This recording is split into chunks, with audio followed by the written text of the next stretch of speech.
Dia dia ke arah apa ya, ortodoks ya. Ortodoks itu cenderungnya seperti Edis TV. Walaupun Edis TV bukan dari ortodoks ya, tapi koheren ke arah seperti itu. Ya saya hanya ingin ngasih pendapat seperti itu sih. Saya sepakat dengan Pak Jody sebagai orang yang belajar secara akademik tentang teologi, kristologi, dan islamologi.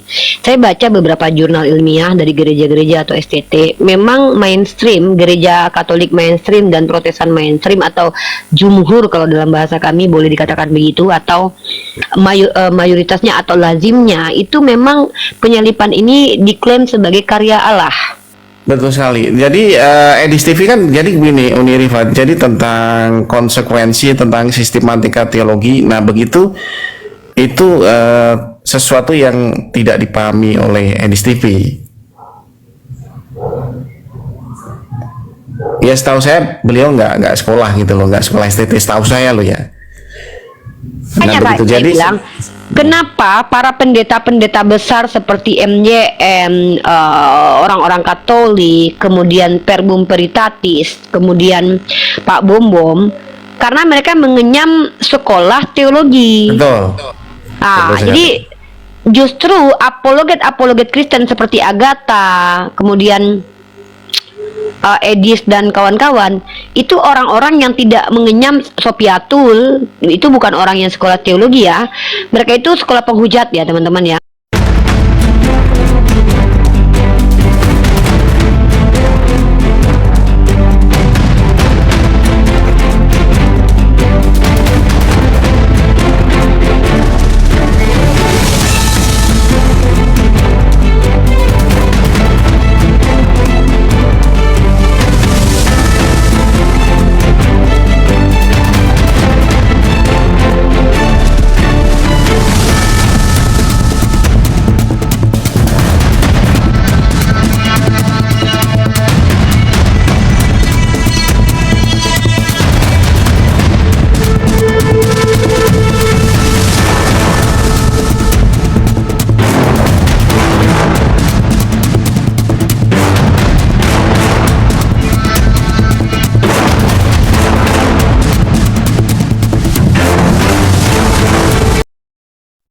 Assalamualaikum warahmatullahi wabarakatuh. Bertemu lagi dengan channel Kristologi Muslim, channel yang akan memperlihatkan diskusi dan debat lintas agama. Pada kesempatan hari ini, semoga kita semua dalam keadaan sehat walafiat, selalu diberikan kesehatan, dan segala macam urusan dilapangkan, dipermudahkan, dan dilancarkan seperti apa yang diharapkan, dan juga diberikan segala kecukupan ekonomi, rezeki yang berlimpah yang tidak pernah habisnya, dari Allah Subhanahu wa Ta'ala. Di video kali ini masih seperti biasa, saya akan memperlihatkan diskusi dan debat lintas agama, di mana nantinya apologet Islam dan oknum Kristen akan saling bertanya dan menjelaskan agama masing-masing, yang mana kita akan bisa menilai mana agama yang benar-benar bisa diterima dan dipahami secara akal pikiran manusia yang berakal. Di video ini juga kita akan melihat diskusi dan debat Unirifa dan apologet Islam lain dengan beberapa oknum Kristen, yang mana kita bisa mendapatkan ilmu dan pengetahuan tentang ajaran Islam dan ajaran Kristen. Dan bagaimana berjalannya diskusi ini, apakah akan berjalan tenang dan santun atau malah sebaliknya memanas, di mana biasanya oknum Kristen jika tidak sanggup menjawab pertanyaan dan juga tidak terima ajaran dan isi kitabnya dibahas, mereka akan emosi dan marah, bahkan sampai menghujat pribadi atau ajaran. Nah, daripada penasaran dengan diskusi dan debat ini, mari kita simak saja videonya sekarang. Dewi Bulan itu Kristen, murtadin, Sofikatul murtadin. Pokoknya kalau ada murtadin jadi Kristen, kenapa? Entah kenapa kok jadi jahat gitu. Jadi nggak usah ya. Kami bukan orang yang tidak bisa mencium aroma ular beludak. Pak Jody tahu saya kok. Pak Jody ini Kristen. Silakan Pak Jody. Gini, maksudnya longgar pada, enggak, saya enggak enak ganggu. Ya nggak apa-apa, temanya. materi kita kan tentang penyalipan toh. Iya itu, maksudnya tentang itu. Oke, saya tidak tertarik mendengarkan sentimental pribadi. Saya di sini tertarik membahas tentang substansi diskusi yang adalah ilmu, Pak Jody. Jadi Bapak lebih diberikan tempat. Pak Jody, saya besarkan terima ya. kasih. Uni asran Thank you, parpun thank you. lama Uni ya. Ya, oke. Oke, Pak Jody, kemana aja Pak Jody Hendarto? Salah satu. Enggak apa-apa ya, saya Izin di sholat dulu rumah nih ya. aja.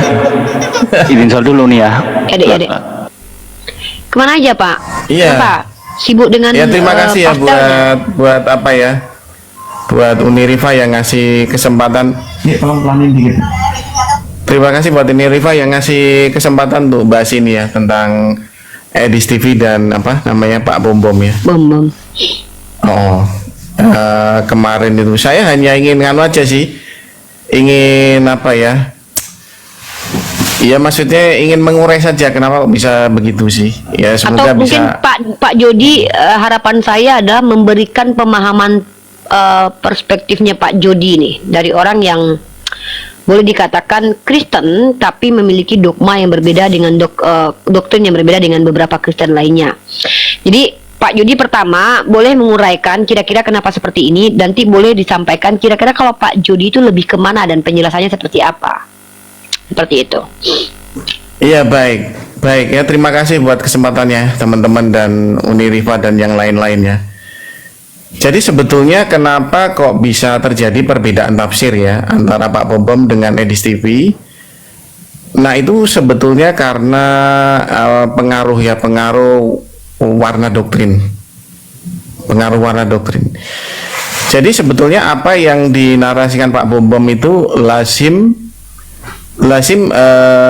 warna doktrin soteriologi yang koheren atau selaras ya dengan warna doktrin orang-orang reform ya, Katolik itu seperti itu juga, reform seperti itu juga. Nah walaupun apa yang dinarasikan Pak Bom Bom itu bukan terus apa namanya itu dari reform, nggak begitu maksudnya itu dia koheren begitu loh, selaras gitu. Jadi kalau dia orangnya dari Reform atau Katolik cenderungnya seperti itu. Nah kalau dia ke arah apa ya ortodoks ya, ortodoks itu cenderungnya seperti Edis TV. Walaupun Edis TV bukan dari ortodoks ya, tapi koheren ke arah seperti itu. Ya saya hanya ingin ngasih pendapat seperti itu sih. Saya sepakat dengan Pak Jody sebagai orang yang belajar secara akademik tentang teologi, kristologi, dan islamologi. Saya baca beberapa jurnal ilmiah dari gereja-gereja atau STT. Memang mainstream, gereja Katolik mainstream dan Protestan mainstream atau jumhur kalau dalam bahasa kami boleh dikatakan begitu, atau mayoritasnya atau lazimnya itu memang penyalipan ini diklaim sebagai karya Allah. Betul sekali. Ya, kenapa seperti itu? Karena ya silakan Irma. Karena dalam pandangan Kristen, penyalipan ini adalah konsep penyelamatan, cara menyelamatkan manusia dari dosa. Dalam Galatia pasal 3 ayat 13 itu Yesus harus menanggung kutuk hukum Taurat. Nah, lalu Kristen mayoritas memiliki doktrin bahwa karya keselamatan ini adalah apa yang sudah dirancang dan direncanakan oleh Bapa karena memang ada nubuatannya. Kalau iblis tidak mungkin bernubuat. Iblis itu menjalankan nubuatan. Ini pandangan, kita bicara pandangan teologi dulu teman-teman ya. Kita bicara pandangan tentang ilmu pengetahuan. Kita nggak bicara tentang pribadi mereka. Nah, kenapa justru menjadi bola panas terkait tentang apakah penyalipan ini karya iblis atau karya Tuhan? Karena satu-satunya orang yang secara terang-terangan mengaku Kristen mengklaim bahwa penyalipan rencana iblis itu baru Edis. Benar nggak Pak Jody? Iya betul sekali. Nah, baru Edis. Karena Edis dalam setiap berbicara tentang agama, baik berlakunya kepada Islam dan Kristen, dia menggunakan logikanya sendiri. Dia lebih mengedepankan logika, bukan doktrin dan dogma. Iya betul sekali. Jadi gini. Tapi apa ya? Kalau kalian nggak setuju, tidak apa-apa ya. Tinggal kita diskusi aja. Ya baik. Jadi gini. Kalau di STT itu mereka mengenal namanya sistematika teologi. Nah, sistematika teologi itu begini. Jadi antara penafsiran begitu ayat per ayat itu dihubungkan begitu, dibuat kesinambungan ya, kesinambungan kejadian sampai wahyu. Nah begitu. Jadi kalau misalkan kayak truk begitu, namanya sasis lah, gitu, lantai dasar mobil. Nah itu dilas begitu ya, dihubungkan dengan roda ban depan sampai belakang. Nah kira-kira begitu gambarannya apa itu sistematika teologi. Nah karena EDIS-TP itu bukan sosok yang Akademisi. Betul, sosok yang mengenyam akademisi itu, jadi dia tidak mengenal namanya sistematika teologi. Dia membuat dogma sendiri, Pak Jody. Nah, ini Pak Jody, saya support dengan jurnal ya. Ini jurnal dari STT Teologi Manado ya. Di sini penulisnya adalah beberapa orang. Bentar ya. Oke. Nah, kalau kita lihat di sini dikatakan bahwa penyalipan atau soteriologi ini adalah karya Allah. Nih ya. Betul. Karya penyelamatan Allah. Makanya saya buat tema konsekuensi dari statement EDIS adalah ketika EDIS mengatakan penyalipan rencana iblis, maka keselamatan itu rencana iblis dan iblis adalah juru selamat. Itu konsekuensinya. Paham nggak Pak Jody? Betul sekali. Jadi EDIS TV kan jadi begini, Uni Rifat. Jadi tentang konsekuensi, tentang sistematika teologi. Nah begitu itu sesuatu yang tidak dipahami oleh EDIS TV. Ya setahu saya beliau nggak sekolah gitu loh, nggak sekolah STT setahu saya loh ya. Hanya Nah begitu. saya Jadi bilang, kenapa para pendeta-pendeta besar seperti MYM, orang-orang Katolik, kemudian Perbum Veritatis, kemudian Pak Bom, karena mereka mengenyam sekolah teologi. betul. Ah, jadi justru apologet Kristen seperti Agatha, kemudian EDIS dan kawan-kawan itu orang-orang yang tidak mengenyam Sopiatul, itu bukan orang yang sekolah teologi ya. Mereka itu sekolah penghujat ya teman-teman ya. Rata-rata apologet penghujat ini itu kompak dengan narasi EDIS bahwa soteriologi ini soteriologi iblis. Maka lebih berbahaya apa yang dimunculkan EDIS ini sebenarnya bukan hanya untuk gereja mainstream Katolik saja, tapi juga seluruh gereja Protestan. Karena kalau seandainya penyalipan adalah rencana iblis, secara tidak langsung keselamatan dan yang jadi juru selamat adalah iblis. Bantah saya. Nah jadi gini, saya hanya ingin jelaskan ya bagi teman-teman ya. Jadi apa yang dinarasikan oleh EDIS TV sebetulnya sudah lama ya, beberapa orang juga punya pendapat seperti itu. Nah tetapi yang jadi masalah ini ya, EDIS TV itu kan viral, nah viewernya cukup banyak dan juga banyak sekali teman-teman Kristen yang terpengaruh. Nah karena itulah maka ya, karena viral sebetulnya kan memang sejak adanya media sosial ya, apapun yang viral itu dianggap sangat mempengaruhi. Nah sehingga beberapa temen yang arah warna doktrinnya seperti reform itu langsung mengcounter. Nah begitu.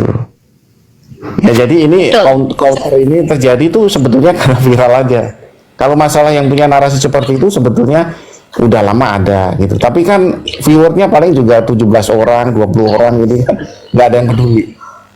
Nah, fenomena ini Pak Jody disebut dengan post-truth, pasca kebenaran, di mana orang-orang menganggap kebenaran itu bukan karena fakta, tapi ya karena fenomena viral tadi salah satunya. Jadi karena dia viral dianggap mewakili banyak pribadi-pribadi Kristen, kemudian penontonnya banyak, dia dianggap benar. Itu juga yang terjadi di Konsili Nikea, bukan? Betul sekali. Kebenaran karena konsensus. Sebenarnya ini tidak masuk dalam teori kebenaran para scholar sebenarnya. Nah, yang saya ingin sampaikan juga di sini teman-teman ya,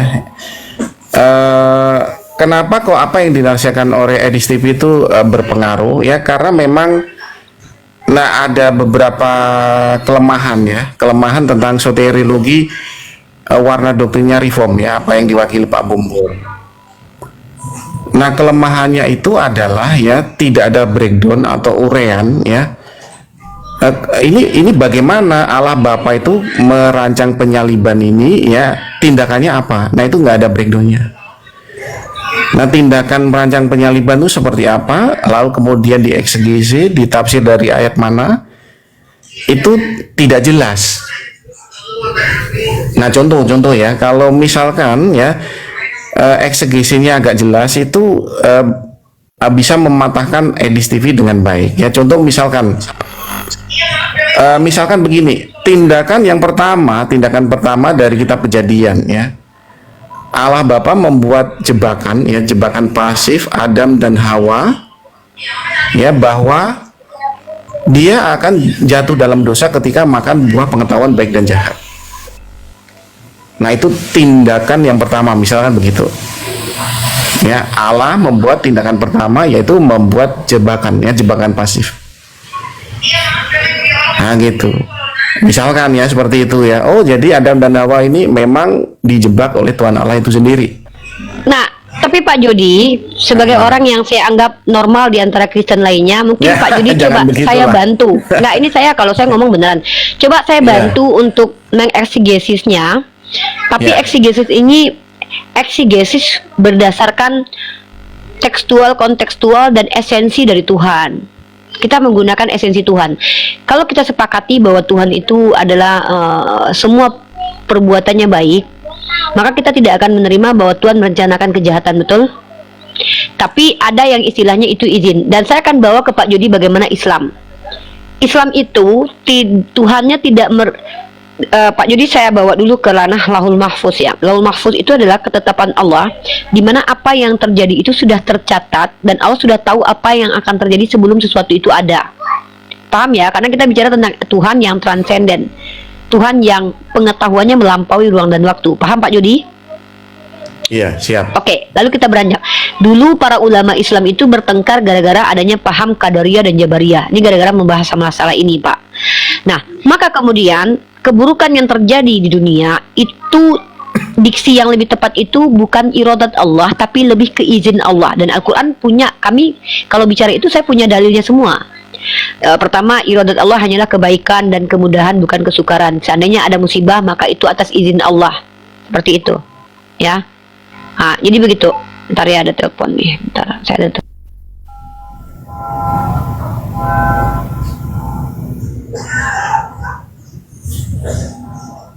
Wah, ini serius sekali nih. Terus, Serius Pak sekali. Jody, Ya. kalau menggunakan paradigma Islam, maka di sini konsekuensi dari pandangan Islam itu tidak menjatuhkan Tuhan ke dalam tingkat rendah sifat moralnya, karena tidak ada unsur kesengajaan untuk membuat Rasul dan pilihannya itu ternista. Nah, masalahnya di Islam kan kami tidak percaya Nabi Isa itu disalib. Nah, kalau kita pakai paradigma Islam menjelaskan bahwa Nabi Isa tetap disalib, maka begini. Ini yang namanya dalil wallahu khairul makirin. Paham nggak Pak Jody? Ini dalilnya ada ya. Ya. Saya tunjukkan dalilnya. Dan ini dulu sering dijadikan serangan kepada Islam. Ternyata justru ini yang digunakan Edis untuk menjawab. Surah Ali Imran ayat ke-54 ini ya, saya bacakan. Saya punya video Edis ya. Nanti saya kalau bisa putarkan di sini. Dan orang-orang Yahudi itu pun merencanakan tipu daya, Pak Jody. Ya, jadi rencananya memang dari rencana orang-orang jahat. Orang jahat pasti disertai iblis, karena yang mereka ikuti bisikan iblis, betul? Orang-orang Yahudi merencanakan tipu daya. Mereka hendak membunuh Nabi Isa, dan Allah pula membalas tipu daya itu. Dan ingatlah, Allah sebijak-bijaknya pembalas. Kalau kita bicara Tuhan pembalas, itu hal yang diimani oleh kita Islam, Kristen, dan Yahudi. Nahum 1 ayat 2, Tuhan pembalas. Nah, maka kalau dalam Islam Allah mengizinkan Nabi Ibrahim dibakar oleh Raja Namrud, Nabi Muhammad diletakkan kotoran onta, dilempar orang Taif, Nabi Isa kemudian dikejar-kejar, Nabi Yunus masuk ke dalam perut ikan. Itu bukan Allah sengaja merencanakan keburukan kepada nabinya, tapi bagi nabinya itu ujian cobaan, bukti imannya kuat. Atau seperti Nabi Ibrahim yang disuruh untuk bunuh anaknya Ismail. pertama untuk pembuktian bahwa nabi-nabinya orang-orang berkualitas. Yang kedua adalah di situ dia menunjukkan even rasul-rasulnya itu ada di ujung tanduk sekalipun mereka akan diselamatkan oleh Tuhan. Sesuatu yang mustahil pandangan manusia. Inilah hikmah dari penyelamatan para nabi. Tapi kalau kita gunakan paradigma Kristen, maka Edis mencoba menjelaskan begini. Jadi iblis itu punya rencana jahat. Namun rencana jahat iblis ditukar oleh Tuhan menjadi keselamatan untuk orang Kristen. Pak Judi paham itu? Itu penjelasan dari Edis. Ya gini, Uniriva ya. Jadi memang kalau kita ikut Edis TV itu memang tidak ada keselarasan. Jadi antara kitab Kejadian sampai Wahyu itu tidak selaras. Nah makanya yang membuat keselarasan atau bukan itu. Pertanyaan saya, Pak Judi paham enggak penjelasan Edis tadi? Pak Judi udah pernah dengar penjelasan Edis belum? Pernah.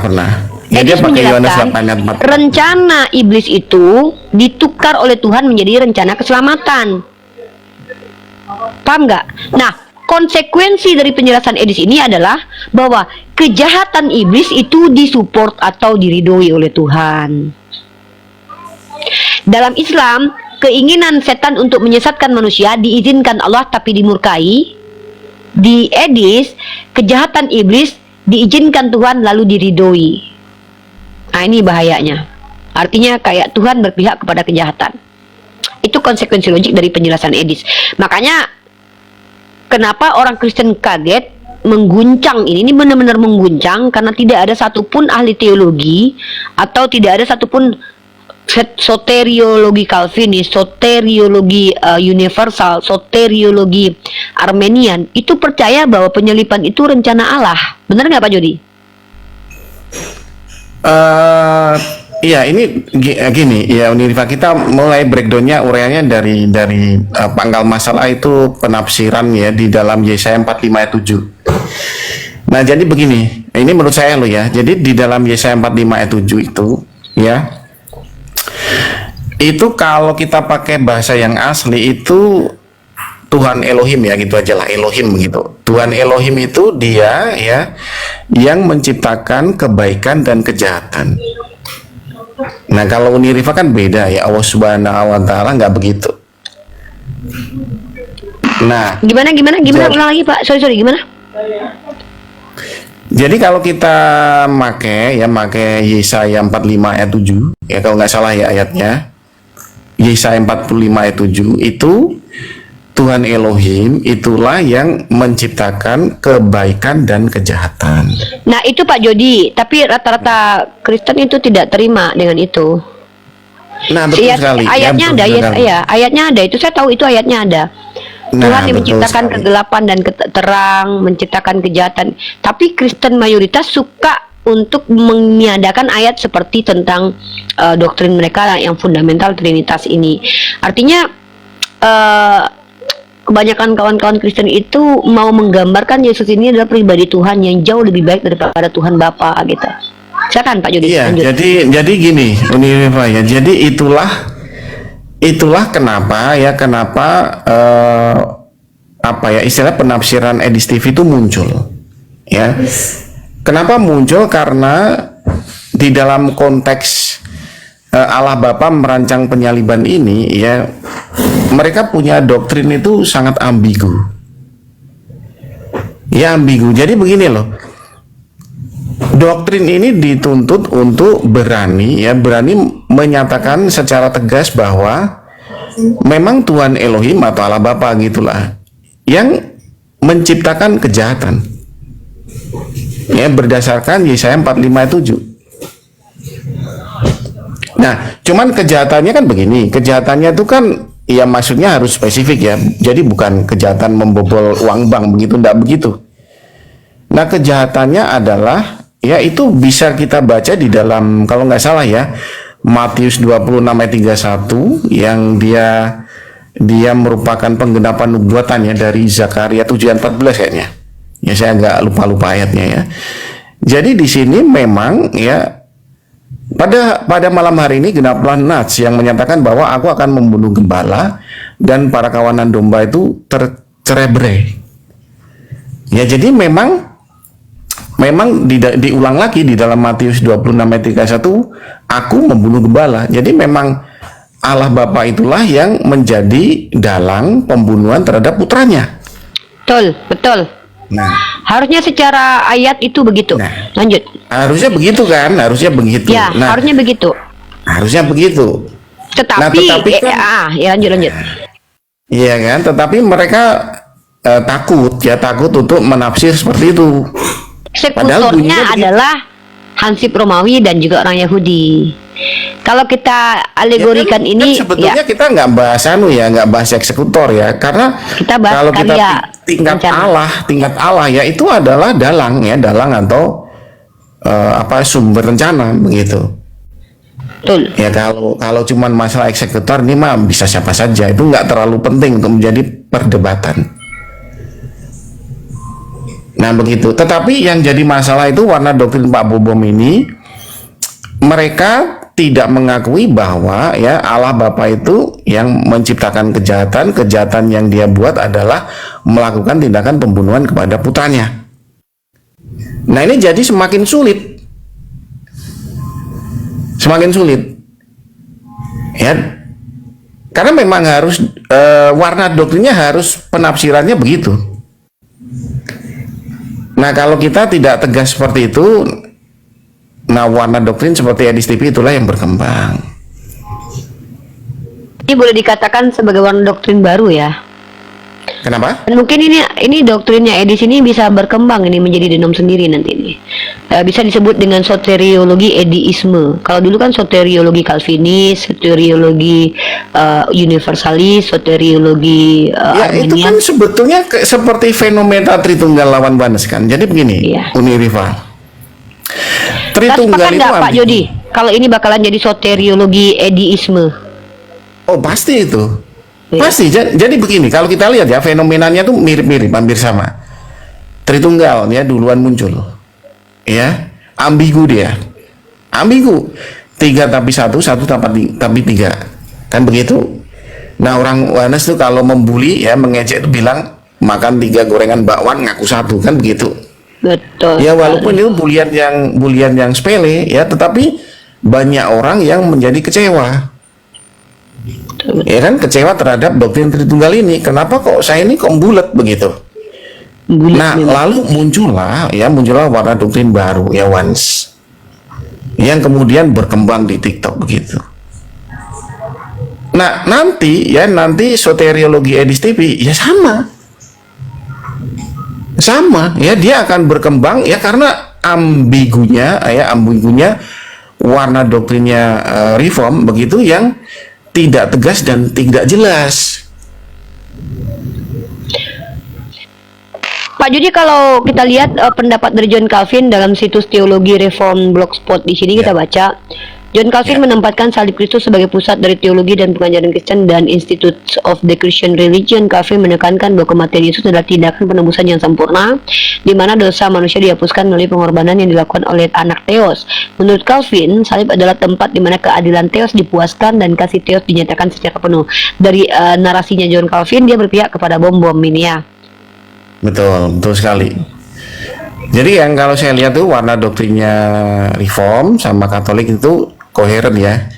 Nih ada Koheren. beberapa data Maksud Pak koheren Jody. tuh begini loh. Ini, Bukan Pak Jody, berarti Pak kita- Bom itu murid Reform, bukan berarti begitu. bukan, Ya mungkin bukan. Pak Bom belajar sendiri tapi selaras begitu. Nah, Pak Bom juga disupport sama Herman Bavinch, salib sebagai Ya. penggenapan rencana kekal dari Allah. Jadi Betul. para petinggi-petinggi Kristen itu rata-rata kematian Kristus dan kekudusan Allah. Jadi rata-rata orang Kristen yang masuk sekolah teologi dan belajar itu mereka menekankan bahwa penyaliban itu karya Allah Bapa. Nah, jadi itu kenapa kontroversi pernyataan Edis ini, karena baru Edis ya sebagai Master of Christus ya. Kenapa saya katakan Master of Master Christus? of Teologi ya di TV. Enggak, Edis Baik, itu ya, Master of jadi- Christus. Karena terakhir dia dikatakan Pak Yudi, ini bukan kata saya. Jadi rata-rata Kristen itu mengatakan bahwa Edis itu adalah simbol pengurapan, kata Pak Pendeta HTD. Maka Edis itu lebih tinggi derajatnya ketimbang John Calvin dan Martin Luther. Serius, Pak Jody, maaf. Kalau Martin Luther itu punya 95 antitesis melawan orang Katolik, artinya dia adalah orang terpelajar. Dia sekolah teologi, dia harus belajar dulu untuk pintar. Edis tidak perlu belajar dulu untuk mentafsirkan Bible, maka dia lebih setara rasul dan nabi. Jangan begitu, Loh, Pak. Pak, kita bedah ini secara keseluruhan. Nabi Muhammad tidak pernah belajar, tapi mendapatkan informasi dari Allah langsung. Makanya dia tidak perlu belajar untuk menyampaikan, karena dia bukan berpatokan kepada hasil belajar, tapi hasil dari Tuhan. Begitu juga dengan Moses, begitu juga dengan yang lain. Nah, Edis tidak perlu belajar, tapi bisa menafsirkan Bible tanpa perlu belajar loh. Artinya dia dipenuhi Roh Kudus menurut pandangan 50.000 orang Kristen menonton setiap malam. Artinya kalau kita kurangkan 10 K-nya adalah orang Islam, anggaplah 40.000 orang Kristen. Maka secara tidak langsung konsensus kalau ada konsili, maka Edis ini dibenarkan dalam teologinya. Pak Bom kalah. Iya, Dulu tapi begini, Konstantin, Riva benar ya. Jadi memang iya, memang apa ya istilahnya penafsiran soteriologi Edis TV ya. Ya, jadi ya kita ya kasih saya nama singkat itu ya mulai sekarang ya. Singkatnya apa Pak Jody? Aku keren kalau Pak Jody ini kasih nama nih. ya SED gitu aja lah, soteriologi Edis TV gitu ya. Oke, SED ya. Ini SE soteriologi. Enggak, kalau SET aku gitu aja ya. ada istilah sih. Enggak, agak biar kontroversi. Gimana? Kalau dulu soteriologi Calvinis, kalau aku ini soteriologi takjil. Ya terserah lah. Terserah Riva ya. Jadi gini. Soteriologi takjil. Ke depan ini ya soteriologi dari Edis TV atau SET ya, saya tinggal SET gitu aja lah. Boleh, boleh. SET ini akan berkembang. Iya. Ya, jadi kenapa kok berkembang? Ya karena satu ya mudah dipahami. Ya tidak perlu membuat sistematika yang panjang ya seperti teman-teman Betul. Reform atau Katolik. Seolah-olah mudah masuk dipahami. akal ya. Ya betul. Walaupun Nah. tidak disupport sama dalil ya. Ya kan cuma satu dalil aja ditafsir. Ya, Yohanes tapi kan 8. lebih banyak dalil pensupportnya Pak Bom Bom. Oh iya jelas. Kan kalau gini, Pak Bom Bom itu kan dalilnya kan sistematika teologi. Jadi punya Ya. kesinambungan dari Kejadian sampai Wahyu, kesinambungan yang ditafsir. Begitu. Tetapi kan saya kan tadi udah kasih tahu sama Riva ya. Jadi kesalahan seperti warna doktrin Pak Bom Bom atau Reform ini ya, mereka sama seperti kesalahan Tritunggal. Jadi ambigu. Ambigu bias. Ambigu ya. Jadi ketika dihadapkan ya pilihan-pilihan yang sukar ya, mereka mulai bulat begitu. Ya kan tadi sudah saya kasih contoh, siapakah yang melakukan tindakan pembunuhan kepada putra Allah ini? Ya. Kan begitu kan harus dijawab ini. Iya. Kenapa Pak harus Jody, dijawab? coba Pak Jody sampaikan dulu agamanya apa biar kita tidak bias juga di sini. Silakan Pak Jody. Iya baik, saya Kristen ya, Kristen karismatik begitu ya. Oke, lanjut. Saya ibadahnya di GBI ya, GBI Keluarga Allah Surakarta ya, walaupun saya kesini tidak memakai nama gereja enggak, ya saya independen ya. Ini pendapat opini pribadi saya pribadi. Ya tapi kalau saya ditanya ibadah saya di mana ya, saya di GBI Keluarga Allah Surakarta. Nah itu alirannya karismatik. Oh ya, teman-teman sebelum lanjut bicara, Pak Jody ini salah satu motivator saya ya. Yang membuat saya dialektikanya itu berubah dari pendebat jadi akademisi itu beliau. Yang memotivasi saya kuliah itu beliau. Ya terima kasih lah. Padahal saya merasa nggak memotivasi, saya hanya sharing-sharing aja sih. Masih ingat kita waktu Pak Jody bilang Uniriva kalau debat begini tuh nggak bisa maju menjadi akademisi. Mending Uniriva itu tetapkan diri menjadi akademisi. Nah, karena waktu itu kita sempat membuat skema teologi tentang perbandingan perbedaan teologi dari orang-orang yang sudah berkembang gitu. Jadi Pak Jody ini mensupport saya untuk lebih maju sebagai akademisi. Makanya saya bilang begini-begini Pak Jody ini motivator saya gitu. Lanjut Pak Jody ya. Semoga sukses. Ya baik. Amin. Udah kembali bentar lagi pada Pak Jody. Bentar lagi saya wisuda. Iya baik, oh luar biasa ya, sukses ya Uniriva. Jadi yang saya lihat tuh begini Uniriva, jadi sama seperti Tritunggal ya, jadi punya problemnya ambigu begitu, ya tanggung begitu, mau 3 juga tanggung, mau 1 juga tanggung. Nah lalu kan beberapa orang yang tidak menyukai penanggungan begitu, lari ke oneness kan begitu. Nah gitu, nah sama jadi soteriologi yang Pak Bom Bom gitu ya, saya bilang SB gitu aja, soteriologi SB atau Pak Bom Bom. Nah SB ini mempunyai keadaan yang ambigu ketika dipertanyakan ayat-ayat sukar. Ya, jadi contoh Matius 26 ayat 31. Nah, kalau memang ya Allah Bapa ini yang merancang karya salib, yang melakukan tindakan pembunuhan siapa? Nah, lalu mereka menjawab, ya yang melakukan tindakan pembunuhan itu orang Romawi, kan begitu, Hansi Romawi begitu. Nah, lalu kita lebih dalam begitu bertanya, ya. Maksudnya bukan eksekutor, maksudnya adalah dalang, ya, dalang di balik perencanaan pembunuhan. Ya, bukan eksekutor, bukan istilahnya karyawan UMR, tapi benar-benar seorang manajer begitu. Kan begitu, kita tanya begitu, ya kita pakai Matius 26 ayat 31. Kita pakai yang Zakaria 7 ayat 14, kan begitu. Aku akan membunuh gembala dan kawanan domba itu tercerai-berai. Ya, bahkan itu diakui oleh Yesus Kristus sendiri bahwa itu sebagai penggenapan nubuatan terhadap dirinya. Nah, begitu kita tanya, ya, apakah ini Allah Bapa yang melakukan tindakan pembunuhan? Nah, mereka mengelak. Mereka berputar, ketakutan untuk menjawab dengan tegas dan lugas. Nah, sehingga apa? Sehingga orang jadi gagal, ya, percaya kepada sistematika doktrin ini. Nah, begitu. Nah, akhirnya era SED, era soteriologi edistivi mulai bersinar, ya, mulai muncul dan bangkit untuk mempengaruhi apologet Kristen yang ada di TikTok. Nah, itu aja sih yang saya pingin narasikan, ya, untuk menjadi penjelasan sih apa sih yang sedang terjadi begitu. Nah, kalau nggak setuju ya nggak apa-apa, kalau mau bertanya lebih lanjut ya nggak apa-apa. Oke, silakan Uni Rifa. Ya, oke. Ya. Kalau saya menganggap ini fenomena biasa di Kristen, karena memang setiap puluhan ratusan tahun itu memang akan muncul dogma dan doktrin yang akan kontroversi seperti Arius dan Athanasius, kemudian muncul lagi Nestorius, kemudian Sabellius, Marcion, dan kemudian ya, Marcion di abad kedua, ya, bahkan dia yang mengkanon Bible. Kemudian muncul lagi seperti pandangan-pandangan saksi Yehova, Advent. Karena mau tidak mau, terima tidak terima, ketika ada orang Kristen yang mencoba mendalami Bible, mereka akan menemukan ayat yang dimana membuat mereka cenderung dengan ayat itu, dan kemudian menjadikan ayat itu sebagai pijakan. Nah, mencoba mereformasi pandangan-pandangan yang sudah lama. Itu kenapa ada seperti Kristen kemarin yang si Pastor Brian yang masyhur di TikTok juga, Pastor Brian, namanya Kristen progresif.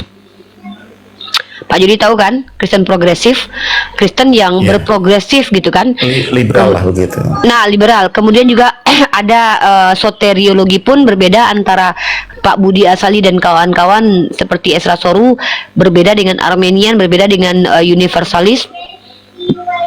Dan kemudian kita tahu itu, bahwa itu akan terus ada gitu loh. Kenapa kita bilang bahwa saya termasuk tidak kaget? Justru saya tidak kaget, saya hanya menunggu. Dulu waktu edisi itu viral, saya menunggu bahwa akan ada pandangan dari Edis yang bertentangan dengan gereja. Saya menunggu justru. Saya tidak menakar bahwa ini tentang penyalipan. Dulu saya hanya akan menunggu pandangan dia tentang Yesus. Karena pada dasarnya dia adalah Unitarian yang berbalut Tritunggal. Faktor kebutuhan ekonomi menjadikan dia tidak mau mengakui kalau dia itu meletakkan Yesus setara dengan nabi-nabi biasa, nabi yang memiliki kuasa ilahi. Maka dia mengatakan bahwa Yesus itu bukan Tuhan tapi Tuan. Makanya dia setarakan dengan Nabi Muhammad, Rob. Nah, dia coba counter, mengkomparasi bahwa Yesus itu adalah Rob, maka Muhammad juga Rob. Maka kalian jangan berpolemik lagi Islam. Paham nggak Pak Jody?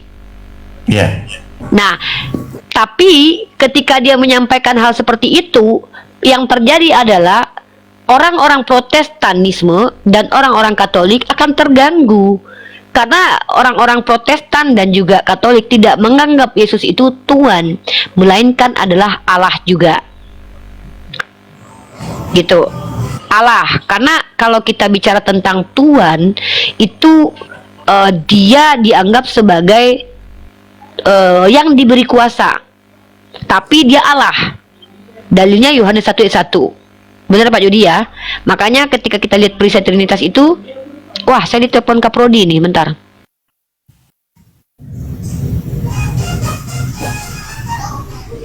Oke, halo. Bang Luf. Bang Luf, halo. Oke teman-teman, sambil menunggu, jangan lupa tetap layar, share, posting ulang ya. Silahkan teman-teman, agar tetap kokoh, tidak mudah ditombak oleh pasukan Romawi. Oke, terima kasih, barakallahu fikum, sehat selalu. Uni Rifa itu kamu di mute Uni Rifa. Lagi telepon. Oh, baru telepon. Iya, oke. Iya ya. Oke, Bang Luf, halo.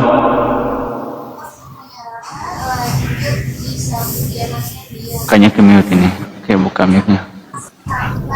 Halo Bang Luf, halo.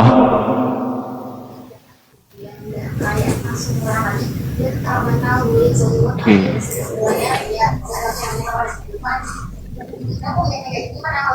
Kayaknya jauh dari perangkat jauh.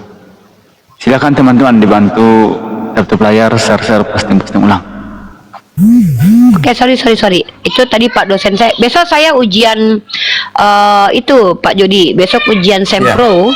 Jadi insya Allah saya mungkin sebentar aja saya live lagi karena saya harus belajar ya. Karena besok saya ujian. Siap.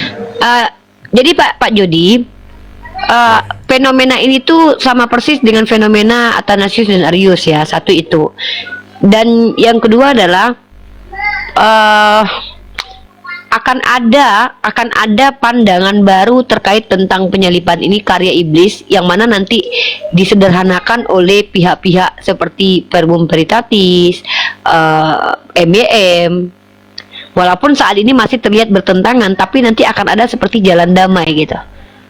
Menurut saya nih ya, ke depan nih ya, ini menurut saya nih, akan ada upaya untuk jalan damai bahwa nanti rencana keselamatan rencana iblis yang diubah oleh Allah Bapa menjadi karya keselamatan. Jadi ujung-ujungnya nanti tetap karya Allah gitu. Gimana menurut Pak Jody itu?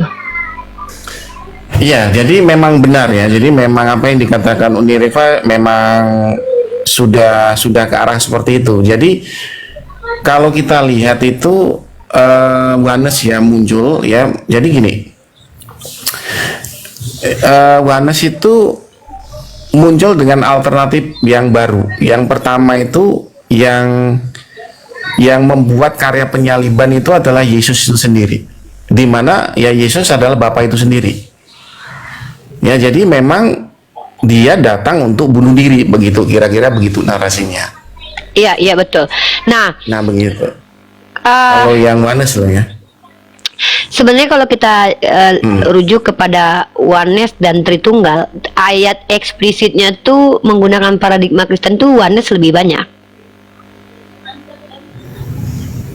Jadi gini, Uni Rifa maksudnya begini, saya nggak ke situ dulu kan begini. Uni Rifa kan bilang tadi ada yang mulai mendamaikannya kan begitu kan? Iya ada, iya oke. Berarti kita nggak usah ke sana ya, kan? karena ini oke lah Pak Jody nggak nyaman. Gini aja Pak Jody, kita bicara tentang fenomena ini endingnya di mana? Nah endingnya adalah aku melihat bahwa nanti antara kubu Edis yang dia dalam fenomena post-truth itu dia adalah orang yang dianggap benar karena viral, bukan karena berilmu ya, tapi karena viral. Maka Edis ini akan disupport oleh banyak Kristen yang selama ini sudah terlanjur takluk dengan si Edis ini. Namun kenyataannya doktrin Edis ini atau kita bilang tadi doktrin takjilisme ini itu bertentangan dengan gereja mainstream di gereja besar Katolik dan juga gereja Protestan mainstream. Nah, akan ada nanti sepertinya upaya dari para petinggi-petinggi gereja untuk turun mengkonsolidasi apa istilahnya win-win solution.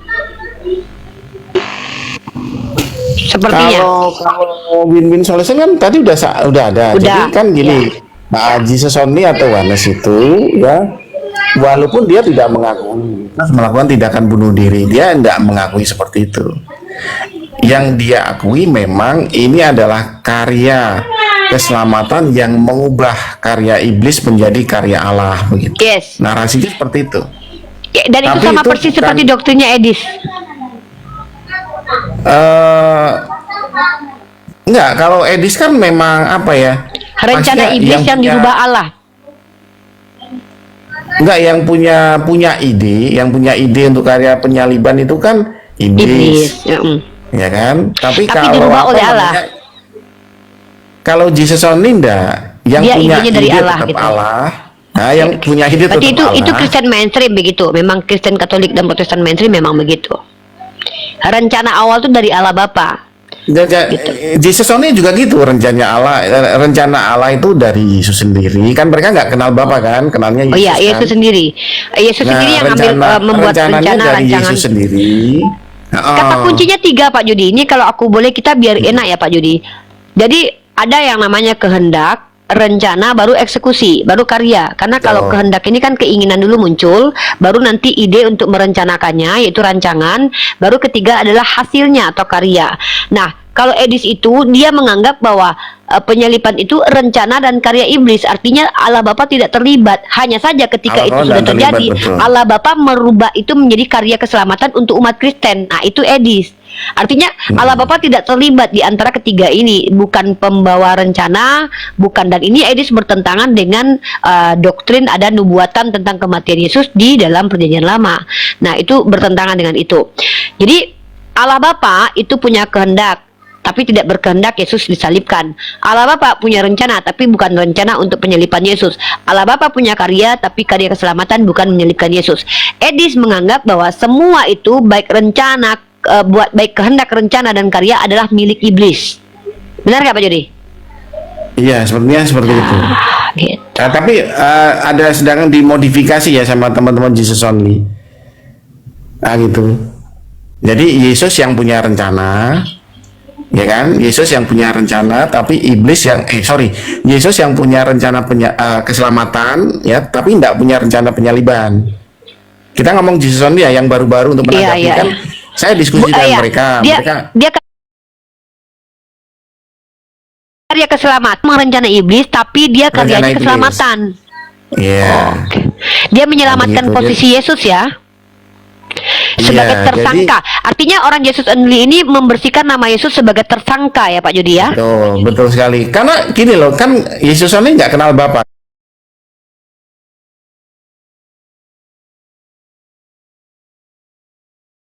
Kan Yesus only nggak kenal Bapa kan.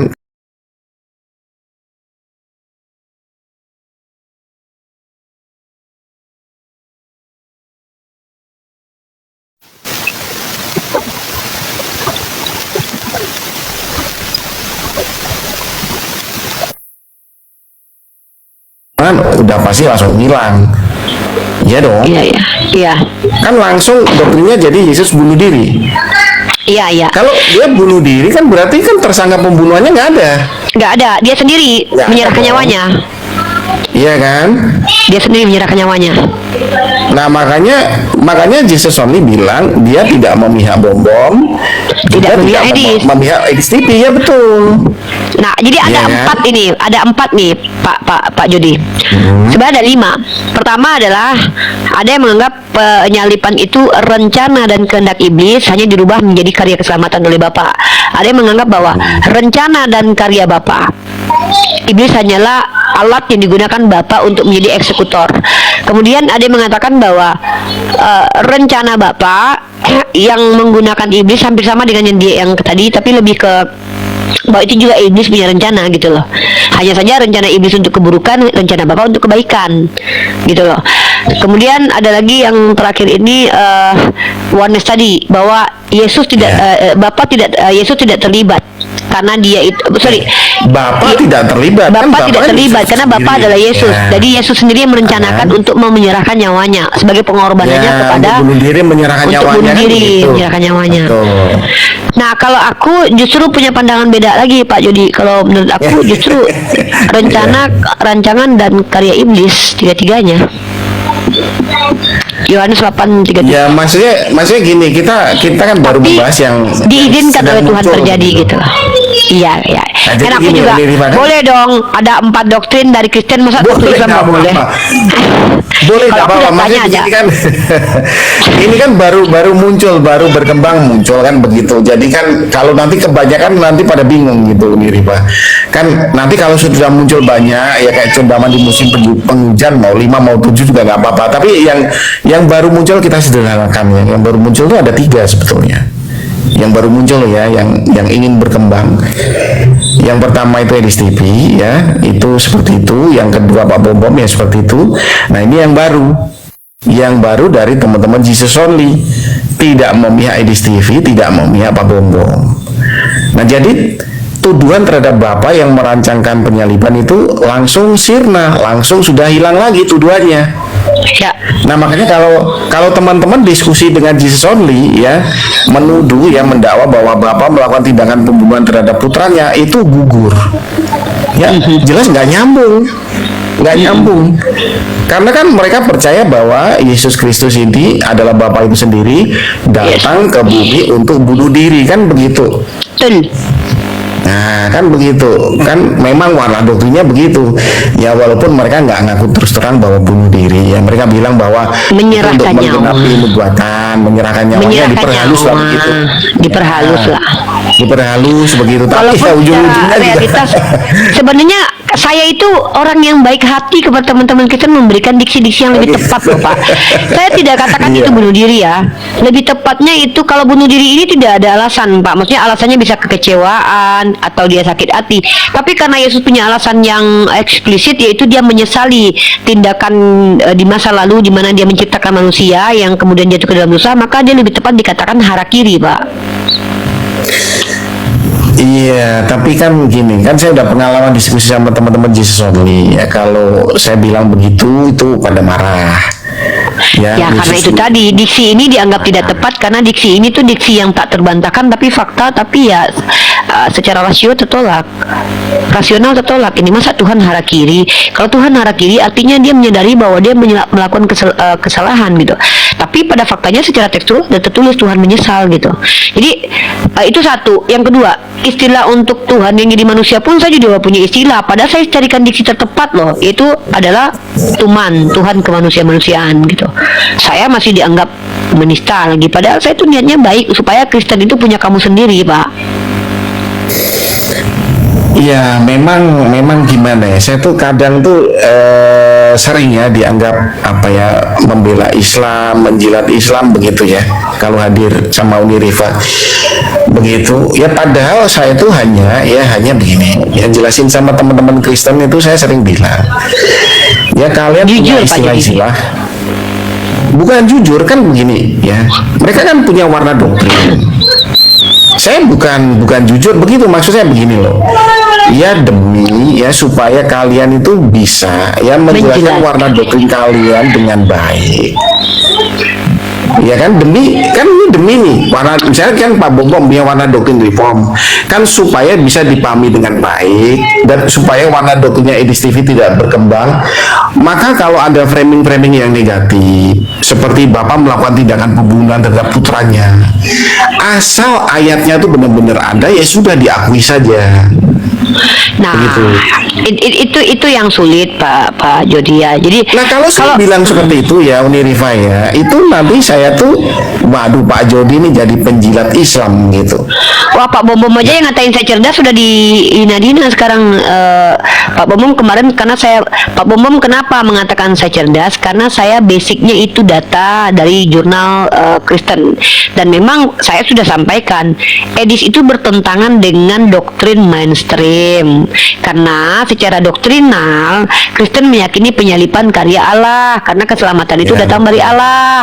Tapi Edis mengatakan bahwa itu adalah rencana iblis, maka secara tidak langsung Edis mengatakan bahwa penyalipan itu atau keselamatan itu adalah karya iblis. Karena penyalipan itu sama dengan keselamatan, ya.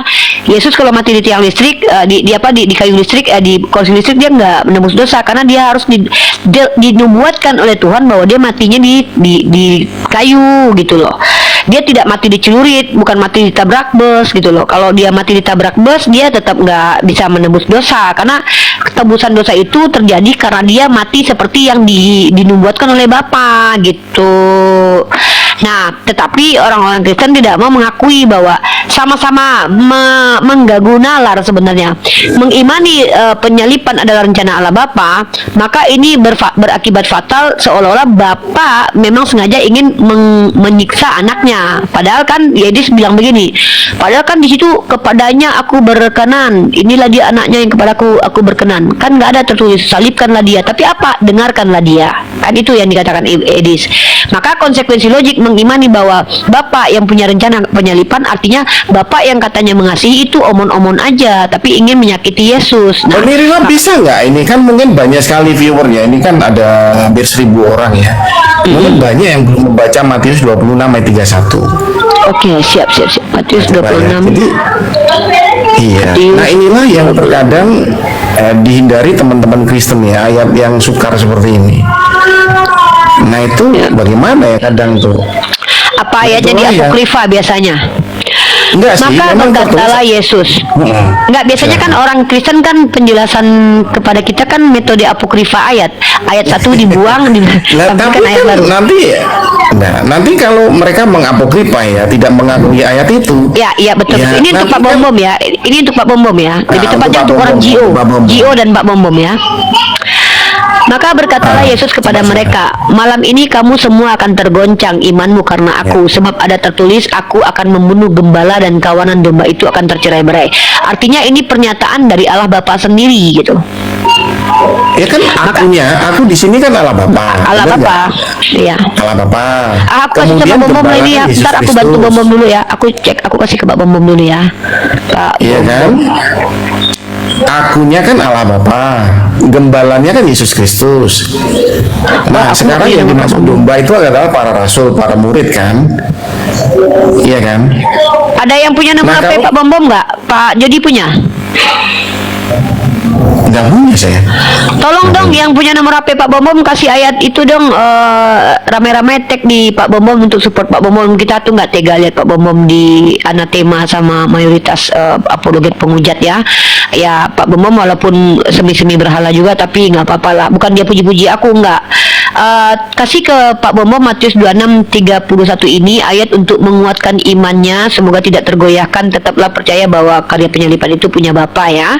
Kita kasih ayat ini ya sama Pak Bom ya, supaya dia lebih jago dalam menghantam dogma baru ini, yaitu penyelamatan soteriologi takjilisme ini ya. Tolong teman-teman yang 900 orang ini bantu Pak Bom. Bagaimanapun juga Pak Bom itu saudara negara Indonesia ya. Dasong jangan kita ketawa aja. Tolong dikirim ke Pak Bom Matius 26:31. Saya perhatian sama orang Kristen, saya perhatian Pak Jody. Nah gini Unirva, kalau kita breakdown ya, kita urai apa yang tertulis di situ. Ya kan, yang pertama ya, Yesus Kristus mengakui bahwa nubuatan ini digenapi. Artinya apa? Artinya bahwa ya apa yang dia lakukan itu memang sudah direncanakan dari awalnya, dari perjanjian. Betul, karena ada nubuatan. Ya kan? Ada nubuatan. Kan Yesus Kristus sendiri yang bilang, pada malam hari ini genaplah nats kan ya. Gitu. Jadi iblis ini hanya menjalankan ketetapan Tuhan. Enggak, kita tafsir ayat itu dulu. Oke. Mengenai iblis nanti dulu ya. Kita eksegesi dulu ayat ini ya. Kita eksekusi ayat itu dulu. Kalau kita perhatikan, itu kan aku akan membunuh gembala kan begitu. Nah kalau kita breakdown, akunya kan Allah Bapa. Allah Bapa. Nah kalau gembala kalau itu Yesus. Nggak apa-apa ya, saya hanya membreakdown aja ya. Tapi huruf besar di sini, ini memang huruf besar Pak Jody. Tuhan huruf besar ini, bukan Tuhan huruf kecil. Ya di situ membunuh kan, ya namanya membunuh kan memang membuat mati kan. Mati. Nah, gembala Yesus. Kawanan domba tercerai-berai. Maka ini Pak Bom ini dimenangkan ini teman-teman, support Pak Bom. Aku nggak jadi pilih Edis lah, soalnya Edis nggak ilmiah. Nah jadi ini Riva ya. Jadi kalau ini saya pengalaman ya dengan teman-teman Kristen ya, saya tunjukin ayat ini ya, mereka membantah bahwa yang dimaksud membunuh di situ tuh artinya nggak membunuh. Wah, bingung saya. Wah, iya. Makanya Pak Jody nggak tahu ya, kalau aku udah bikin kamus OTN Indonesia, kamus rohani Pak Jody ya. Kamus ini akan aku rilis, aku bagikan kepada saudara OTN, di mana bahasa-bahasa yang muncul ini bukan bahasa gaul BKBBI tapi bahasa sendiri. kedagingan Baca ilahi, sendiri. kealahan, Betul. akal rohani, kekekalan ilahi, kebagaimanaan ilahi, materai ilahi, sunat rohani, pengantin rohani. Sama satu lagi apa tadi, Pak Jody? Ya ini membunuh Membunuh yang daging tidak dia. membunuh. Oh, ini membunuh rohani. Ini membunuh rohani. Ya, betul. Nah inilah yang membuat jadi warna dokumen Pak Bobom ini sukar dimengerti teman-teman Kristen. Ya karena kalau kita mau eksekusi, Tapi kan itu ikut pendapat Bapak Gereja bahwa memang Kristen itu penuh misteri. Trinitas sendiri adalah karya ilahi yang penuh misteri, Pak Jody. Memang harus ambigu. Karena kata Bapak-Bapak Gereja, semakin Kristen dipahami dengan akal, semakin salah Kristen itu. Loh, Pak Jody, ini aku punya karya ilmiahnya loh. Nih, ya. Aduh, Pak Jody ini harus ilmiah kalau sama aku. Semakin Tuhan itu tidak mungkin dipahami dengan akal. ya, itu menurut saya ngeles aja sih menurut saya. Pak Jody jujur banget. Lanjut Pak Jody. Iya, jadi gini ya. Jadi kalau kita itu mau kita apa adanya. Di situ kan aku Allah Bapa. Membunuh gembala itu adalah Yesus Kristus. Jadi memang yang melakukan tindakan kejahatan, pembunuhan di situ ya Allah Bapa itu sendiri. Nah, apakah itu bertentangan dengan Alkitab? Nah, kalau kita baca di dalam Yesaya 45:7 ya, Allah Bapa itu di samping menciptakan kebaikan juga menciptakan kejahatan. Jadi apa yang kita tafsir ya, kalau kita berani menafsir dengan jujur ya, itu sebetulnya jelas ya bahwa Allah Bapa itulah yang menciptakan kejahatan, membunuh putranya sendiri. Betul. Nah begitu. Nah walaupun ya nanti akhirnya dibangkitkan dan sebagainya ya, kita nggak bahas itu ya, Nah kita adalah keberanian membahas ya apa yang memang ditafsirkan, dieksegesi di Alkitab dengan cukup jelas. Tapi kalau sudah kita bilang oh ini membunuh artinya tidak membunuh. Membunuh itu artinya membunuh kerohanian. Itu Membunuh namanya, kedagingan. saya kasih nama itu Pak Jody ya. Saya kasih namanya itu eksegesis ketakutan namanya, atau eksegesis kecemasan. Kan ada eksegesis banyak nih, eksegesis cabang mandiri, eksegesis helikopter, eksegesis ular melingkar di atas pagar. Kalau ini eksegesis namanya eksegesis kecemasan berlebihan. Ya bisa aja sih. Jadi ini saya nggak enak nih. Saya nanti dikira apa namanya? Dikira Islam Pak Jody nanti. Pak Jody dikira Islam nanti. Padahal kita di sini lagi nggak berpihak. Membela teman Islam. Padahal kan saya hanya mengkritik teman-teman Kristen ini ya supaya lebih berani dan lebih jujur di dalam menafsir kitabnya sendiri. Betul. Nah konsekuensinya kalau kita tidak jujur ya nanti nasibnya persis ya seperti doktrin Tritunggal, 3 tapi 1, 1 tapi 3, ambigu kan. Lalu muncullah oneness untuk mengcounter 3 tapi 1, 1 tapi 3. Nah sama, kalau kita tidak berani menafsir, membunuh ini adalah membunuh kedagingan, membunuh kerohanian, membunuh yang tidak membunuh. Nah muncullah edistipi yang muncul doktrin baru. Nah, soteriologi doktrin baru. Nah, begitu. Jadi edis ini berpotensi membawa dogma baru yang tidak pernah diimani oleh Kristen manapun. Betul sekali. Jadi kalau kita rujuk kepada seluruh gereja mainstream dari konsili baik, sebenarnya gini teman-teman ya, yang tidak berpecah antara gereja satu dengan gereja lain ataupun denominasi yang 6.000-an di dunia ini teman-teman adalah tentang penyalipan. Mereka itu secara teologi dan secara soteriologi itu percaya apapun denomnya, mereka percaya bahwa penyelamatan atau penyalipan itu karya Allah. Karena secara konsekuensi kalau mereka bilang itu rencana dan karya iblis, maka mereka harus terima bahwa penyalipan itu, keselamatan itu karya iblis. Maka iblis yang jadi Kristus di sini. Karena kan ada dalilnya bahwa Tuhanlah juru selamat. Maka ketika Yesus disalib sebagai Tuhan, dia menjadi juru selamat untuk orang yang percaya keselamatan itu. Nah, kalau Edis mengganti doktrin keselamatan penyalipan adalah karya Allah dengan penyalipan karya iblis, maka Edis sama saja menentang seluruh gereja mainstream secara ilmiah dan teologi, secara akademik ya. Nah, Martin Luther itu beda dengan Edis. Martin Luther itu dia akademisi dan dia punya 95 tesis. Kalau Edis bukan. Edis menjelaskan bahwa rencana iblis ini dirubah Allah Bapa, dia tidak punya dalil. Karena kuatnya dalilnya dari bagian Pak Bom dan gereja lain adalah, pertama, nubuatan kematian Tuhan itu sudah direncanakan Tuhan sejak semula dengan difirmankannya ide dan gagasan bahwa nanti si anak ini atau si Mesias ini akan mati. Artinya Tuhan sudah tetapkan dulu. Maka kalau kita bicara tentang ketetapan Tuhan, itu rencana Tuhan. Nah, kemudian rencana Tuhan itu diaktualisasikan oleh iblis. Artinya, kalau kita bicara tentang dalil mana yang lebih banyak secara alkitabiah, itu lebih banyak dalilnya bahwa penyalipan itu karya Allah Bapa. Walaupun saya sendiri sebagai Islam justru percaya bahwa penyalipan itu karya iblis gitu loh. Saya harus objektif. Saya harus objektif teman-teman ya. Kita kalau bicara itu ada konteksnya. Konteks apa? Konteks teologi Kristen konteks teologi Kristen mereka percaya bahwa Yesus itu Tuhan. Itu konteks namanya ya. Konteks secara teologisnya atau kristologinya. Tapi secara iman saya mengatakan itu tidak, karena Yesus bukan Tuhan, karena saya sumbernya Al-Quran. Sama, dalam konteks akademik yang diterima seharusnya itu adalah orang yang belajar secara teologi. Coba kalian cross check Verbum Veritatis, dan gereja Katolik banyak membantah doktrin Edis ini.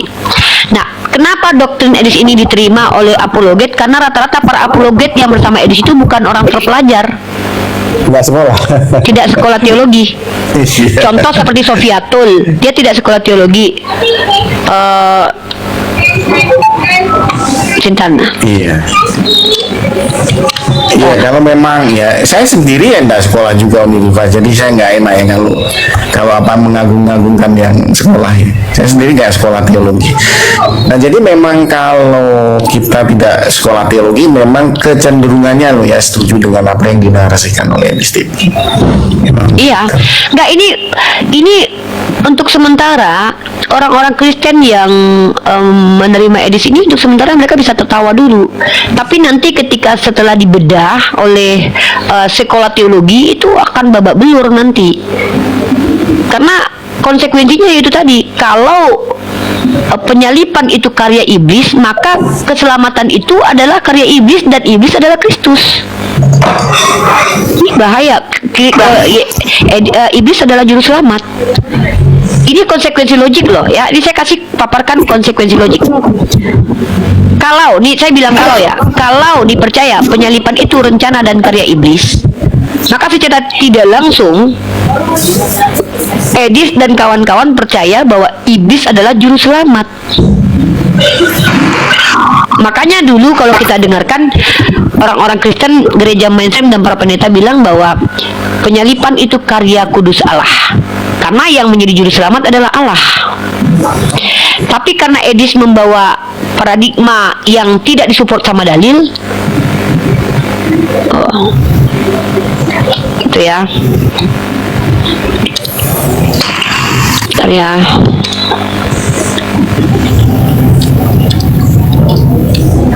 Bentar ya Pak Judi ya. Iya, enggak apa-apa. Ini Riva, saya mungkin sebentar lagi mau pamit ya. Saya hanya kasih prolog sih. Apa yang penutup kata ya. Saya mau pamit dulu, boleh, apa ya. Nah, boleh. Jadi begini ya, itu sama seperti Tritunggal melawan Yohanes. Nah, nanti soteriologi itu akan di dunia TikTok ini terbelah. Ya, yang Pak Bom melawan Edis TV nanti akan terbelah menjadi polarisasi dua kutub. Sama seperti Tritunggal Yohanes begitu. Iya. Nah,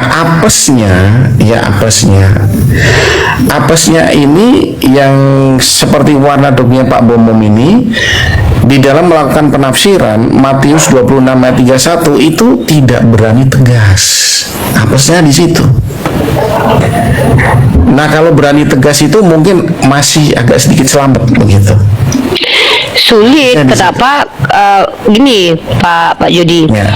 karena kebutuhan orang sekarang ini kan mencoba untuk masuk akal semua ide dan gagasan mereka, sementara bapak-bapak gereja sudah bilang bahwa karya Allah dan Allah itu sendiri bukan hal yang bisa masuk akal gitu, misteri gitu. Itu bapak gereja. Makanya Agatha kan bukan orang akademik. Agatha, Edi, Sofiato itu bukan orang akademisi, bukan seorang yang belajar secara Nah akademis. sekarang gitu. begini Uni Rifa ya, itu kan Matius 26 ayat 31 kan tertulis jelas begitu. Iya kan? Nah kalau kita tidak berani menjelaskan itu secara tegas, nah ini nanti akan membuat ya warna doktrin yang dipahami Pak Bom dan teman-teman ini jadi kesulitan mendapatkan pijakan. Ya kan begitu. Ya apalagi kan teman-teman muslim itu kan kalau suka debat kan begitu. Oh ini loh datanya. Oh ini datanya. Nah nanti kalau mereka bilang oh itu LAI salah, oh kan makin muslim kan makin senang. Oh berarti LAI salah kan begitu. Mereka makin menghindar. Oh itu yang benar adalah pembunuhan daging, nggak begitu. Wah mana ada di sini pembunuhan daging, nggak ada. Itu membuat mereka semakin terdesak. Iya. Terdesak dengan Edis TV, terdesak dengan Zuma, ya terdesak dengan Uni Rifa. Kalau mereka saya menghindar dengan kalau saya cara gini Pak Jody, kalau dengan saya itu mereka amannya begini ya. Saya itu ikuti konteks apa dulu nih. Kalau saya selalu mencoba untuk menjelaskan, makanya kepada teman-teman Islam saya selalu bilang bahwa kita itu harus juga tahu doktrin sentral mereka yang mereka sepakati sebagai dasar keyakinan, walaupun itu doktrin terlepas dari benar dan salah ya.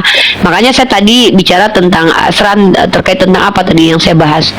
Doktrin itu adalah hal yang dianggap fundamental di Kristen. Maka apa teh? Tentang ketuhanan.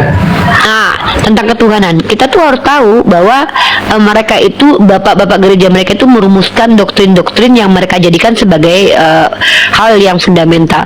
Nah, kalau etisnya dalam dialog lintas agama itu, kita kalau pada saat ini kita sedang membahas doktrin, maka kita fokus kepada epistemologis doktrin itu. Kita tidak boleh membawa paradigma Islam kepada mereka. Tapi kalau dialognya itu model hantam baku hantam antara penghujat dan kita, ya saya tidak pakai prinsip akademik, karena saya pakai prinsip mereka seperti apa berpikirnya, saya menjelma seperti itu. Mirroring. Tapi kalau untuk membahas secara akademik, saya akui Edis ini bertentangan dengan gereja mainstream. Benar nggak Pak Jody? Iya berbeda. Bertentangan, bukan berbeda, malah bertentangan. Ya bertentangan betul. Sang narator. Ya silakan. Ini sang narator kira-kira berpihak pada Pak Bambang atau Edis TV? Saya waktu doktrin tentang ini sama dengan Pak Bom, sama. Ya, sang narator dengan Pak berpihak Bambang. kepada Pak Bom rencana Pak Allah. Bom Bom. sama. Karena Pak saya Bom. sebelumnya udah Rencana Allah, sebutkan loh ya, Pak Bom. sama. Kenapa? Iya, rencana Allah berarti. Iya, rencana Tuhan lah gitu. Tadi sebelumnya saya udah sebutkan loh ya. Saya bukan menghindar loh ya. Saya sebelumnya udah sebutkan, saya sama dengan Pak Bom gitu. Kalau saya tidak sama Pak, saya bertentangan. Kalau Anda mengatakan bahwa ini rencana iblis, Bukan rencana iblis dan bukan rencana Tuhan. oh berarti Anda punya Jesus doktrin only ya, sendiri. yang alternatif baru ya. Alternatif Yesus Kristus di tengah sendiri. ya. Begini, ini adalah kehendak iblis. Oh iya, udah Anda sama dengan Edis berarti.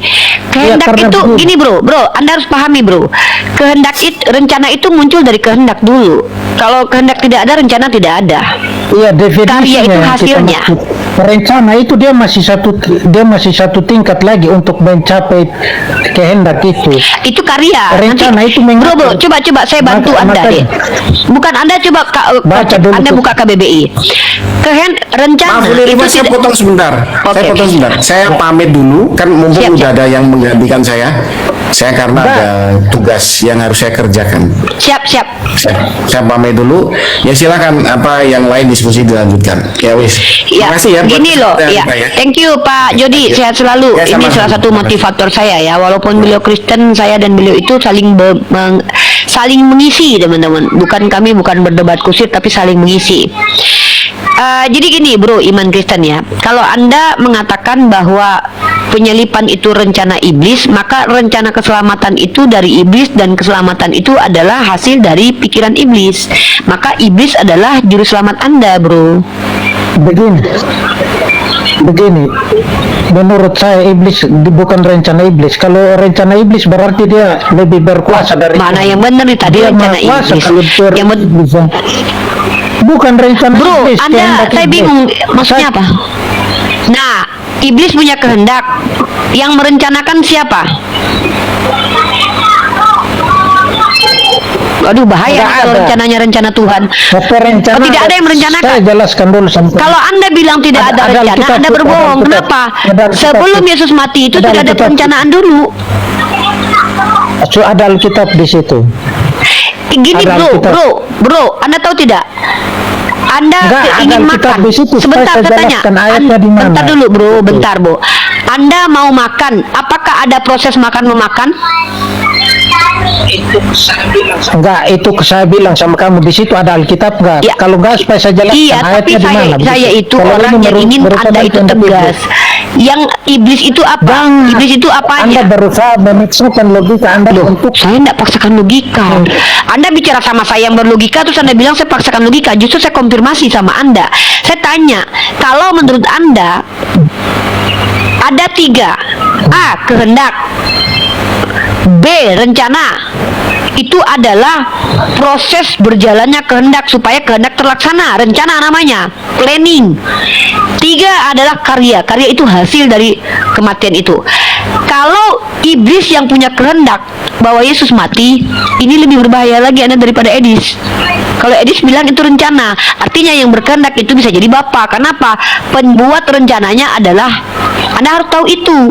Desainnya itu, tokoh Sekarang- sentralnya siapa? ada ayat Mbak. Saya berbicara ini berdasarkan ada Ya, ayat. silakan Anda baca. Kenapa saya harus direpotkan dengan masalah pribadi kalian Kristen ini? Saya tidak- Kenapa saya yang Justru jadi repot? karena kita Anda yang ingin menjelaskan, Anda yang tunjukkan ayat, bro.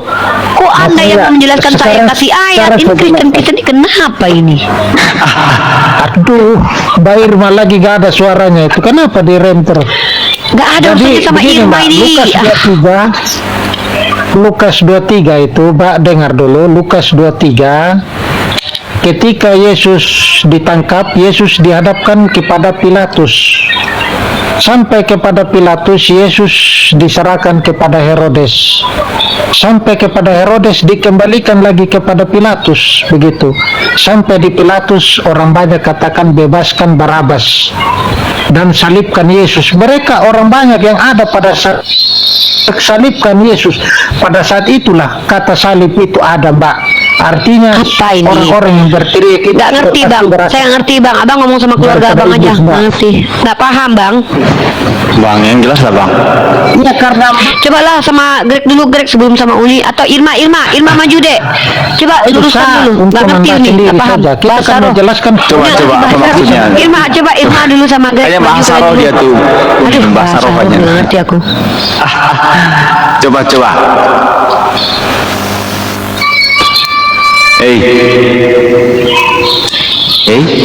Kok diam? Ya bang, gimana? Mau turun? Apa? Irma bantu dulu. Uni bingung pakai bahasa apa dia ngomong itu. Penyalipan itu kehendak, rencana, karya siapa? Itu jawaban 3 itu harus dijawab itu. Terus sedikit nih ya, kalau misalkan dia tadi membawa ayat dalam Bible, Anda tadi mengatakan orang banyak yang mengatakan, ya kan, mengatakan bebaskan Barabas, salibkan Jesus, kan gitu. Siapa yang mendorong? Afran ambil alih ya. Hasan ambil alih hadapi ini Uni mundur teratur ya, karena abang ini kayaknya ilmunya tinggi nih. Uni kalau ilmu kayak gini nih Uni sanggup ini. Uni ada perlu dulu. Uni besok mau kuliah, mau apa? Ini Mau harusnya apa? ilmunya tinggi tuh Irma ini yang habis. Irma nih bisa ini menghadapi. Kalau saya kalah ya, Irma kayaknya lebih. Uni besok ujian deh. Uni besok ujian sempro Semangat jadi Uni harus baca ya, Dek, semangat ya. Uniku. Irma Ya, yakin ini bisa. Insyaallah. Uni pasti terbaik. Insyaallah. Ini Uni baca dulu. Ah, Pas Sembro kirim foto biar aman. bisa dibikin jedak jeduk. Waduh. Kalau perlu nanti Uni sama semua dosen penguji dan semua nanti ini. Oh ya, Uni mau sampel teman-teman. Saya izin untuk istirahat dulu. Saya mau baca mau baca lagi beberapa data. Begini ya teman-teman ya. Kalau data Mika silakan. Ini ada Aslan di sini kok. Ada Greg juga sama Irma. Irma, Uni akun besar Parkun ya. Tetap Riva MOE 25 tetap di sini. Buddha Gembala turun. Buat teman-temanku semua, kita kalau orang Islam itu bersikap adil ya. Artinya gini, kalau mereka membawa konteks akademik kita hargai. Kalau mereka membawa doktrin pribadi itu yang baru kita boleh untuk kupas tuntas gitu loh. Kalau mereka bawa ranah literatur, kita sebagai orang yang orang rakyat Indonesia itu harus menghargai, dan upaya menghargai itu dengan cara apa? Ya itu tadi lakum dinukum waliyadin. Tapi kalau seandainya mereka tidak menggunakan kaidah ilmiah ya kita tidak bisa lanjut ya, itu namanya kita baku hantam nanti. Oke ya, saya mau turun yang Muda Gembala. Greg lanjut deh, Uni close camp, Irma lanjut. Oh ya, Oke, siap, namamu Uni, ini siap. siapa namanya? Iman Kristen ya. Iman Kristen selamat ya telah mengangkat iblis menjadi juru selamat ya. Oke, thank you. Pengarang, kenapa bisa ngarang seperti ini iblis menjadi juru selamat? Iblis punya rencana penyalipan, sementara itu adalah karya keselamatan. Berarti itu adalah karya keselamatan iblis. Dia yang punya ide dan gagasan. betul, betul, betul. Maka Dengar dulu. Kristusnya Kan adalah paham iblis. dari awal. Siapapun yang bersama iblis, siapapun bersama iblis itu bersama iblis, karena iblislah juru selamat kalian. Aduh, keren banget memang. Berarti Anda Sayang dipihak banget yang Pak salah. Bom ini dikalahkan jumlah di apologet ya, karena rata-rata Bom ini memang dia Saya pendeta. cerita kamu dulu ya, makanya dulu. Aduh. Kamu belajar dulu lah teologi ya. Belajar dulu teologi ya. Oke, saya close. Assalamualaikum warahmatullahi wabarakatuh. Enggak, karena Waalaikumsalam. dari awal sukanya memotong. Saya akhiri diskusi dan debat para apologet Islam yang telah memberikan kita ilmu dan pengetahuan tentang ajaran Islam dan ajaran Kristen. Semoga ilmu yang kita dapat dari diskusi dan debat ini dapat membentengi kita dari pemutatan yang mana pada saat sekarang banyaknya misionaris mencari muslim yang awam untuk dimurtadkan. Saya akhiri video ini. Terima kasih kepada saudara-saudari muslim semua yang telah mengikuti diskusi ini sampai habis. Sampai ketemu lagi dan nantikan video-video diskusi dan debat apologet Islam selanjutnya. Assalamualaikum warahmatullahi wabarakatuh.